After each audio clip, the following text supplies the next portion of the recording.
अभी रेहान को सुला दिया, दवाई दे दी थी और मैं पी रही हूँ दूध। मिल गई, चुप हो जा। ले, इस गड्डी के लिए रोया है, सुबह उठते इतना ज़्यादा, इतनी मुश्किल से ढूंढी। विहान अपनी गाड़ी साथ में लेके सोया था रात को, और एक और है हाथ में भी मिलेगी आपको, ये देखो। सबकी मोटरें चल गई, हम भी चला लेते हैं। सबसे पहले ना मेरा रूटीन होता है कि मैं सुबह उठ के ना यहाँ पे फ्लोर पे यहाँ झाड़ू लगा देती हूँ, क्योंकि ना बाद में जैसे मैं यहाँ पे क्या होता है ना, गाड़ी वगैरह रखती हूँ बाबू की, तो फिर जगह नहीं बनती कि झाड़ू अच्छे से लगाओ। अभी खुला खुला है तो फटाफट झाड़ू लगा देती हूँ। और ये साइकिल मेरे बहुत काम आ रही है आजकल। वैसे शूट नहीं लेती हूँ, बट कभी कभार जैसे चला लेती हूँ मैं, थोड़ा सा एक्सरसाइज ही हो जाती है। और ये देखिए, थोड़ा सा वॉशिंग मशीन के पीछे से भी थोड़ा सा झाड़ू लगा देते हैं। और वॉशिंग मशीन का इस्तेमाल मैं ज़्यादा कर ही नहीं पा रही हूँ। कपड़े रख देती हूँ वॉशिंग मशीन के अंदर, 1-2 दिन बाद देखती हूँ वो गायब मिलते हैं मुझे। मतलब मम्मा क्या करते हैं, उठा के ले जाते हैं और उनको हाथों से ही वॉश कर देते हैं। एक्चुअली मम्मा को इतना वॉशिंग मशीन को यूज़ करने का पता नहीं है कि कैसे यूज़ करते हैं। मैंने तो आ गया, मुझे भी आ गई, सीख गई मैं चलानी। मम्मी बोलते हैं इतना झंझट पालो, इसमें इतना पानी डालो, फिर ये करो वो करो, इतने में तो हम हाथ से ही कपड़े धो देते हैं, क्योंकि शुरू से धो रखे हैं मम्मी ने। आप खुद ही सोच सकते हो, देखो ना, पूरी ज़िंदगी हाथ से कपड़े धोए हैं, तो उनको आदत है। तो उनको वॉशिंग मशीन का झंझट लगता है बहुत ज़्यादा कि कब इसमें पानी ऐड करो, इतनी बाल्टी। और मम्मी बोलते हैं इतने से 4-5 कपड़े होते हैं उसमें, इसमें पानी बहुत ज़्यादा डालना पड़ता है वॉशिंग मशीन में। तो मैं इसीलिए क्या करती हूँ, कपड़े इकट्ठे करती हूँ कि थोड़े से कपड़े हों, अच्छे खासे हों, तो मशीन लगा दी जैसे 3-4 दिन में। लेकिन मम्मी उतने कपड़े होने ही नहीं देते हैं, मैं निकालूंगी, मम्मा साथ के साथ ले जाते हैं। तो ये देखिए, यहाँ पे अच्छे से मैंने झाड़ू लगा दी है। पोछा वगैरह मैं बाद में ही लगा देती हूँ, पहले तो मैं, यहाँ पे क्या होता है ना, अंदर जगह बन जाती है, फिर इसे मैं अंदर इसीलिए रख रही हूँ। अभी मम्मी बोलते हैं कि इसको मेरे घर रखवा दे, क्योंकि ये ना आउटडोर के लिए है ये जीप। ये घर के अंदर तो हम वैसे भी नहीं चला सकते, इसको हम बाहर ही चलाती हूँ मैं। विहान को इसमें बैठा के घुमा के लाती हूँ, कभी कभी चक्कर कटवा देती हूँ। तो एक्चुअली फिर मम्मा कह रहे थे कि मेरे घर रखवा दे, कौन सा ये तेरे घर में बैठ के चलाता है इसमें। तो मम्मी की बात सही है, लेकिन अभी मैं इसलिए नहीं लेके जा रही, मम्मी के घर ही रखवा रही हूँ गाड़ी, कि एक बार पहले मम्मी का घर मैं सेट करना चाहती हूँ। ऑलरेडी इतना सामान बिखरा हुआ है, और सामान मैं अपना भी यहाँ वहाँ रख दूँगी तो और ज़्यादा बिखरा बिखरा सा हो जाएगा। तो पहले मेरा प्लान यही है कि मम्मी के घर को ना, मैं, पता है, मेरा अभी मेरे अंदर से दिल से इच्छा है कि जैसा मेरा घर यहाँ पर आपको देखने को मिलता है ना, एकदम सेट प्रॉपर ढंग से अच्छा वाला, वैसे ही मैं मेरी मम्मी का घर बनाना चाहती हूँ। और उसके लिए मुझे मेहनत करनी है अब, और थोड़ा सा करती रहूँगी सफाई, कुछ ना कुछ अरेंजमेंट करेंगे। और ये देखो, बाबू तो हमारा सो गया था और मम्मी भी थोड़ी देर सो गए थे। हमारी रसोई में देखिए ये गीज़र लग गया, इलेक्ट्रिक गीज़र, ये इसका प्लग है इधर, लेकिन मम्मी चलाने ही नहीं दे रहे, बोल रहे हैं ये आरओ जल जाएगा, ये गलत जगह लगा गए हैं। मतलब इसको ऊपर की साइड, जैसे वो वाला नहीं है, ये जैसे प्लग है, इसको ऐसे सेट करवा रखा है। तो मम्मी बोलते ऐसे सेट करवाएंगे, आ जाएंगे जब भी, उसके बाद, या ये तो ऐसे हो जाएगा ना, ऐसे करके उठा के इसको, बेबी का कह रहा है कि इसको उठा के ऐसे रखवाओ, लगवाओ, यूं करके ऐसे बोलते, फिर ही चलाना, अभी मत चलाना, कल को कुछ चिंगारी स्पार्क वगैरह हो जाए।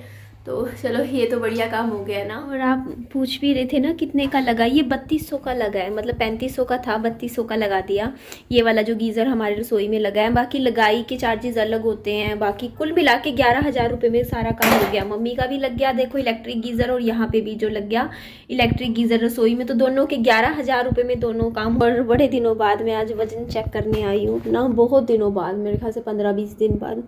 पर चलो देखते हैं कितना वजन हो रखा है मेरा। तो मेरा वेट है इस टाइम 64 किलो। आप सब लोगों के साथ एक खुशखबरी भी शेयर करनी थी, यहाँ पर मैं साइड में लगा रही हूँ, देख लीजिए, ये है खुशखबरी।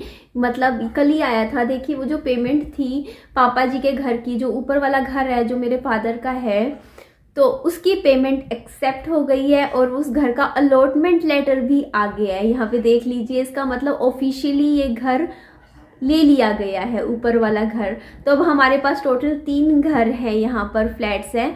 2 ग्राउंड फ्लोर के हैं जो कि मेरे नाम पर हैं, और जो तीसरा घर है जो ऊपर वाला है वो अभी मेरे नाम पर चल रहा है, लेकिन कंप्लीट होने के बाद वो घर का जो नाम है वो पापा जी के या मम्मी के नाम पे हो जाएगा। बट अच्छी बात है, अब मेरे पेरेंट्स के पास भी एक प्रॉपर्टी है ना। इससे बड़ी खुशखबरी की बात और क्या हो सकती है। आज हम कह सकते हैं कि हाँ, हमारे पास भी घर है, क्योंकि याद करो, आज से कुछ साल पहले, आज से 2 साल पहले हमारे पास खुद की एक सिंगल प्रॉपर्टी भी नहीं थी। हम किराए के घर में रह रहे थे आज से 2 साल पहले, है ना। और आज देखो, आज हमारे पास खुद का घर है, इससे बड़ी बात क्या हो सकती है। ये जो विहान की गड्डी है ना, जो लेकर आए थे कल, अंधेरे में तो आपको दिखी भी नहीं थी, मैं एक बार आपको ढंग से दिखाती हूँ। तो ये फ्रंट में इस तरीके का डिज़ाइन बना हुआ है और इसमें ना सेल डलेंगे। ये देखो, ये इसमें सॉन्ग्स वगैरह के लिए बटन्स भी है, यहाँ नीचे डलते हैं इधर पीछे की तरफ। तो मैं लेकर आती हूँ, तभी तो मज़ा आएगा ना, इसको सरप्राइज़ मिलेगा। अभी तो सो रहा है आराम से, इसको ढक के सोने देते हैं। लेकर आऊँगी सेल, अभी दुकान पे चलते हैं, थोड़ा सा सामान ले आएंगे फिर, और इसके भी सेल लेकर आऊँगी। ये जो इसका ट्रांसमीटर है ना, इसके भी सेल डिमो रखे हैं। माँ, विहान के पास जाके बैठ जाओ, मैं जा रही एक बार दुकान तक। यहाँ फिर भी अकेला नहीं छोड़ना मम्मा, थोड़ी देर में आ जाऊँगी, 5-10 मिनट में आई बस मैं। चाहे सो रहा हूँ, एकदम से डर जाएगा ना, अगर एकदम से उसकी आँख खुल गई, देखेगा कोई नहीं है, डर घबरा जाता है मम्मी बच्चा। कोई नहीं, बाद में हो जाएगा। वाह, अच्छा लगा दिया मम्मी, ये सारा पानी से साफ़ किया ना आपने। यहाँ फ्लोर बहुत सुंदर लग रहा है, मैं यही काम सोच रही थी आज सुबह करूँगी, आपने कर दिया। चलो आके मैं घर की आपकी भी सफाई करूँगी। अब एक बार थोड़ी देर बैठ जाओ प्लीज़ मम्मा।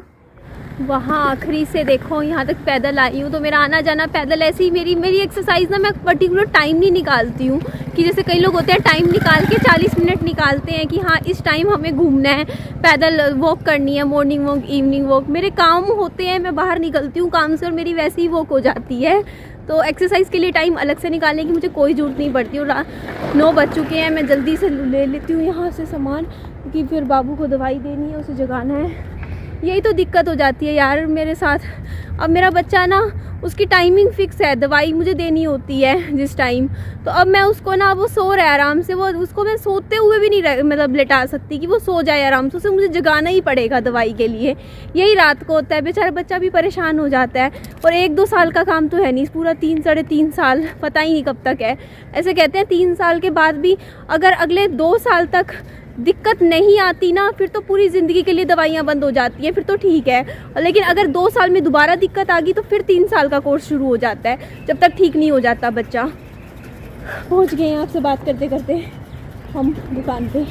तो इसमें सेल देखना कौन से वाले लगेंगे। पेंसिल्स देखिए, डिज़ाइन,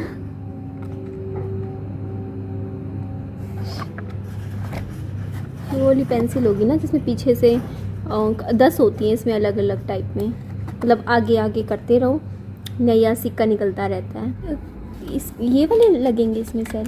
ये आप ना करीबन 5-6 तो दे ही दीजिए, मतलब एक तो डाल दीजिए, बाकी अलग से भी दे दीजिएगा। 2 आएंगे, हाँ। तो ये हम चाहिए, ये पूरा ही दे दीजिएगा एक, और बाकी एक इसमें डाल के दे दीजिए। एक हम ले लेते हैं यहाँ से सीज़र, हम ब्राउन ब्रेड ले लेते हैं पैकेट, सैंडविच खाने का मन कर रहा है।